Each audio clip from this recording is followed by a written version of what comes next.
الحمدللہ علی کل حال والصلاة والسلام علی صاحب حسنہ و جمال اما بعد فاعوذ باللہ من الشیطان اللعین الرجیم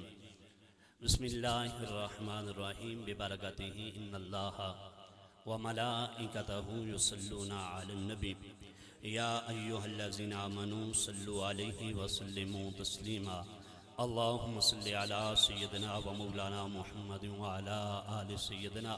و مولانا محمد و بارک وسلم وصلی علیہ تمامی احباب عقیدت محبت پیار احترام یہ عقیدہ یہ نظریہ رکھتے ہوئے بارگاہ نبوت میں درود و سلام کا نذرانہ پیش کریں کہ ہم یہاں سے درود و سلام پڑھتے ہیں، اللہ کے نبی ہمارے درود کو سنتے بھی ہیں اور اس کا جواب بھی عطا فرماتے ہیں۔ جس کا عقیدہ میرے عقیدے سے ملتا ہے اظہار کیجیے الصلاۃ رسول اللہ وعلی آلک و اصحابک یا حبیب اللہ الصلاۃ رسول اللہ وعلی آلک و اصحابک یا حبیب اللہ۔ بعد از حمد و صلاۃ لائق عزت و احترام معزز و محترم حاضرین و سامعین بالخصوص جمیع علماء اہل سنت سادات کرام اور ثنا خانان مصطفیٰ صلی اللہ تعالیٰ علیہ وآلہ وسلم اور آستانہ عالیہ دبن شریف سے تعلق رکھنے والے بابستگان عقیدت مند سب کو میری طرف سے السلام علیکم ورحمۃ اللہ تعالیٰ وبرکاتہ۔ دامن وقت کے اندر اتنی گنجائش نہیں کہ لمبی چوڑی کچھ تمہید باندھی جائے اور نہ ہی میں نے کوئی قرآن کریم کی آیہ کریمہ تلاوت کی ہے، اس لیے مختصر سی آدمی جس طرح جو حصہ مجھ سے قبل ایک عالم دین بیان کر رہے تھے راستے میں انہوں نے چھوڑ دیا، اسی کو مکمل کرنے کی کوشش کروں گا۔ یہاں آستانے پر آ کر بیٹھنے والوں یہ بات اپنے پلے باندھ لیں کہ اللہ تعالیٰ جنہیں بخشنے کا ارادہ کرتا ہے انہیں اپنے ولی کے آستانے پر آنے کی توفیق عطا فرماتا ہے۔ جملہ پھر سنیے، کچھ میری بات سے ایگری نہیں لگے اپنے ہاتھوں کو بلند کر کے مجھے آپ نے بتانا ہے کہ آپ میرے ساتھ متفق ہیں کہ اللہ جنہیں بخشنے کا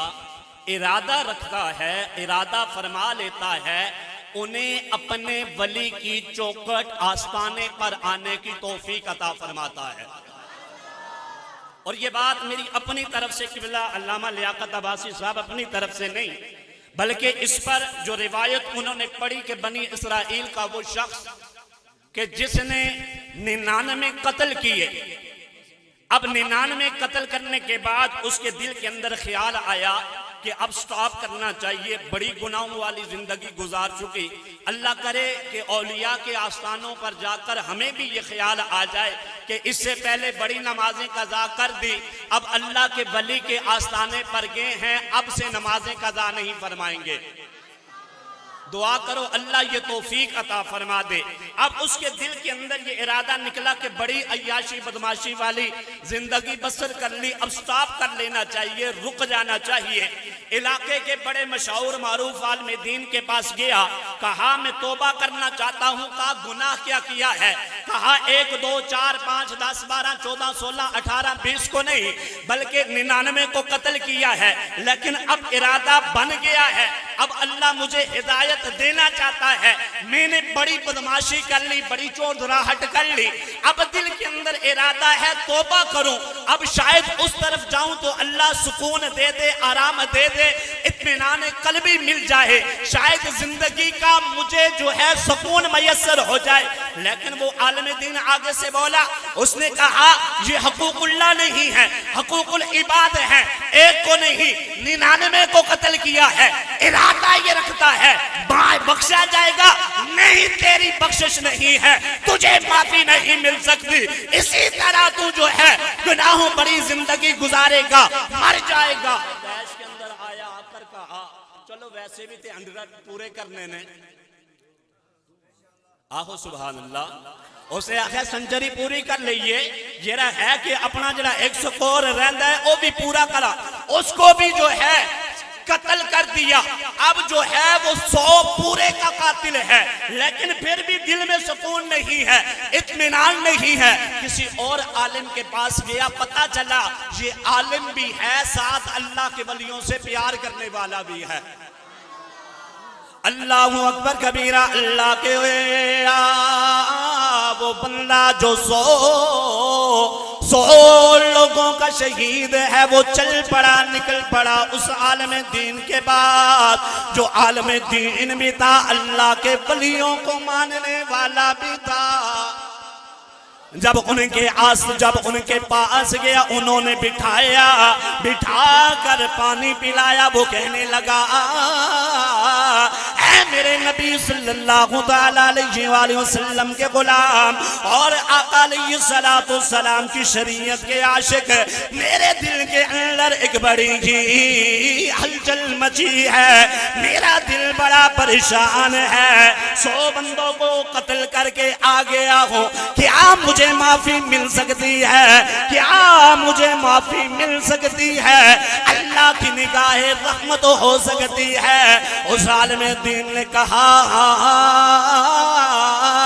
یہ تو تم نے 100 کو قتل کیا ہے، اگر اتنے اور بھی قتل کرے پھر رب کی بارگاہ سے معافی مانگے، اللہ تجھے پھر بھی معاف فرما دے گا۔ اس نے کہا طریقہ بتا عالم دین، اب جو ہے عالم دین نے کہا طریقہ کیا ہے؟ عالم دین نے یہ نہیں کہا وضو کر کے آ مصلی بچا 2 رکعت نماز نفل ادا کر لے، یہ مشورہ نہیں دیا، بلکہ کہا فلاں علاقے میں چلا جا، وہاں پر اللہ کے ولی بیٹھے ہیں، وہ اللہ کی صدائیں لگا رہے ہیں۔ قبلہ باس صاحب 2 منٹ کے اندر انشاءاللہ گفتگو کمپلیٹ، کہ یہ نہیں کہ وہ اللہ کی صدائیں لگا رہے ہیں، جا ان کے پاس چلا جا۔ بندہ بھی ماننے والا تھا، حجتی نہیں تھا، اس نے اینی آخیا جڑا اللہ اتھے توبہ قبول کر سی اوتے اتھے بھی قبول فرما لے سی نا۔ وہ چلا گیا، اب راستے میں چلتا جا رہا ہے، موت کا فرشتہ آ گیا، اتھے نہیں اتھے آیا، اچھی آخو سبحان اللہ۔ موت کا فرشتہ آ گیا، اس کی روح کو قبض کر دیا، اب عذاب والے فرشتے بھی آ گئے، ثواب والے فرشتے بھی آ گئے۔ عذاب والے کہنے لگے 100 کا قاتل ہے، جہنم میں لے کے جائیں گے، ثواب والے کہنے لگے نانا توبہ کا ارادہ کر کے گھر سے نکلا تھا، جنت میں لے کر جائیں گے۔ بلا آخر فیصلہ یہ ہوا، بلا آخر اللہ نے ایک تیسرے فرشتے کو بھیجا، کہا رب تعالیٰ یہ ارشاد فرماتا ہے فرشتوں آپس کے اندر جھگڑا نہ کرو، زمین کو ناپ لو، اگر اپنے گھر کے زیادہ قریب ہے پھر بے شک جہنم والوں کے حوالے کر دو، اگر اللہ کے ولی کے آستانے کے قریب ہے تو جنت کے حوالے کر دو۔ اب جو ہے فرشتوں نے ناپا، ادھر اللہ نے زمین کو سکڑنے کا حکم دے دیا، زمین سمٹ گئی، اب جو ہے وہ اللہ کے ولی کے آستانے سے 1 گٹ زیادہ قریب تھا۔ اللہ نے اس وجہ سے اس 100 کے قاتل کی بخشش فرما دی ہے۔ اور میرا آخری جملہ سماعت کرے، اگر بنی اسرائیل کا ولی کو اور بنی اسرائیل کے انبیاء میں سے کسی کا امتی ہو، اگر وہ اپنے نبی کی امت کے ولی کے آستانے پر جائے اللہ اس کی بخشش فرما دیتا ہے۔ اور آج دبن شریف آستانے پر آنے والوں، تم ولی کی باہوں میں بیٹھ کر اللہ کا ذکر بھی کر رہے ہو، اللہ کے محبوب کا تذکرہ بھی کر رہے ہو۔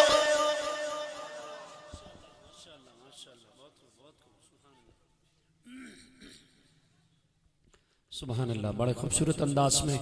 مختصر